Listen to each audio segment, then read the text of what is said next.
Have you ever been accused of something that you did not do? Think about how that made you feel.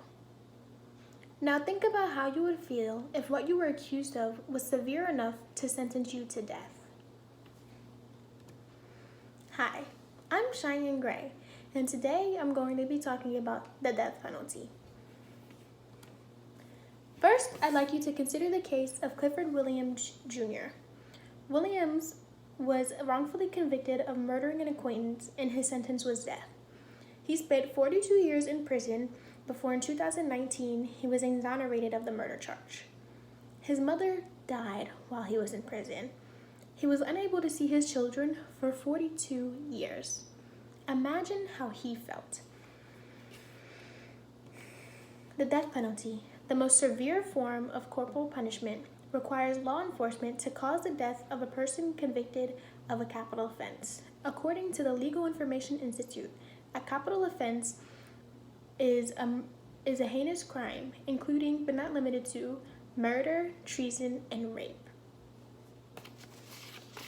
This penal ritual must be abolished because it contains racial bias, can inadvertently execute an innocent person, and has excessive cost with no benefit of crime deterrence.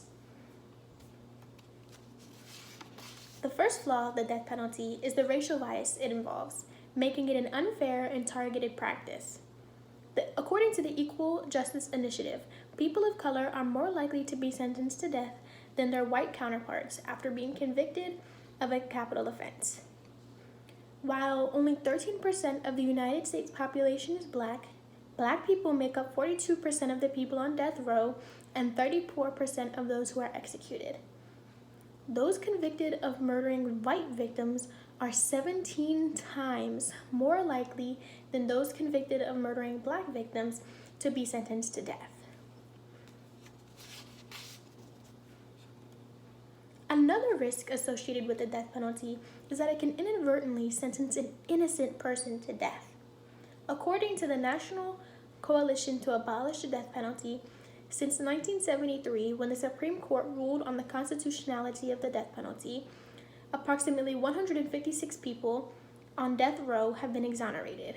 Exoneration is the finding of a person convicted of a capital offense to be innocent and the subsequent clearing of all charges.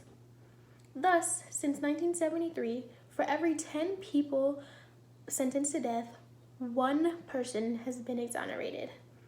Wrongful convictions and executions are typically the result of false confessions, mistaken or even fabricated witness testimony, and forensic misconduct.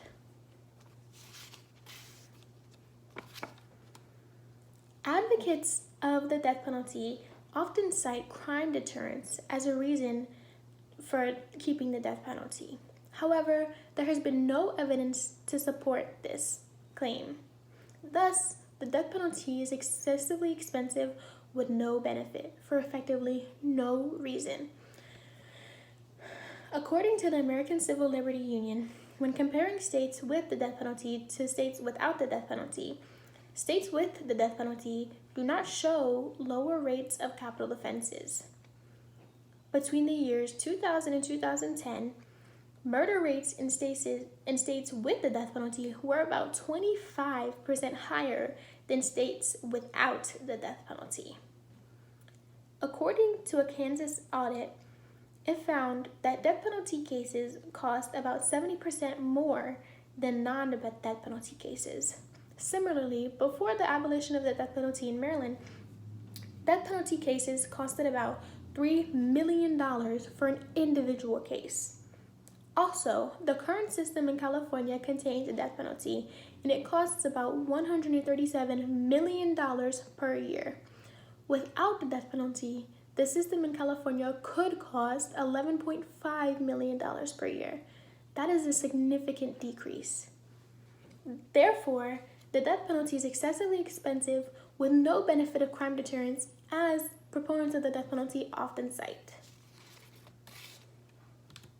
Racial bias, the risk of convicting an innocent person, and the excessive cost with no benefit are a mere 3 reasons of the many reasons why the death penalty should be abolished. With racial bias, the fact that people of color are more likely to be sentenced to death points to an inherent flaw with the death penalty. There have been countless wrongful convictions and later exonerations, pointing to yet another fault with the death penalty. Although advocates of the death penalty claim that capital punishment deters crime, there is no evidence to support that. Therefore, expenses of death penalty cases are for effectively no reason. The death penalty is associated with too many flaws and risks, and therefore must be abolished. As citizens, you can make this happen. Use your voice and write to your elected official, such as a delegate, a representative, or a senator, calling for the abolition of the death penalty. If enough noise is made, we'll be seen. Like Amnesty International says, execute justice, not people.